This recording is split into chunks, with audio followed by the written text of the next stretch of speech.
Now, according to former U.S. Ambassador David Hale, Iran has already suffered a major strategic defeat, even if the war itself is far from over. He argues that America and its allies have severely weakened Iran's military capabilities, stripping Tehran of much of its ability to project power across the Middle East. In his view, Iran is no longer the dominant regional force it once was. Its military reach has been reduced mainly to what geography naturally allows, launching drones and missiles from within its own territory. Beyond that, Hale says Iran's broader regional influence has been significantly neutralized. The last major strike came just before the ceasefire announcement. From Doha, where Hale was present at the time, he says the final military actions happened right up until that moment. Since then, something important has changed across the Gulf.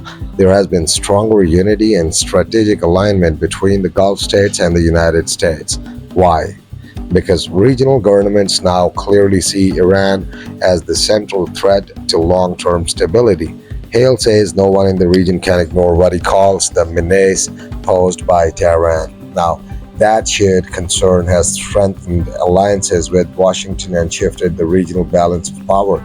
In his words, Iran may not have suffered a simple loss, but it has experienced a strategically significant setback. It can no longer dominate the Middle East the way it did before 2023. Still, one major problem remains unresolved: the Strait of Hormuz.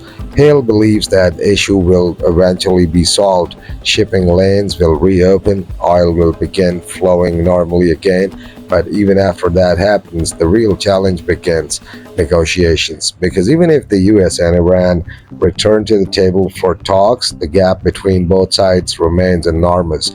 Their demands, expectations, and political goals are still far apart.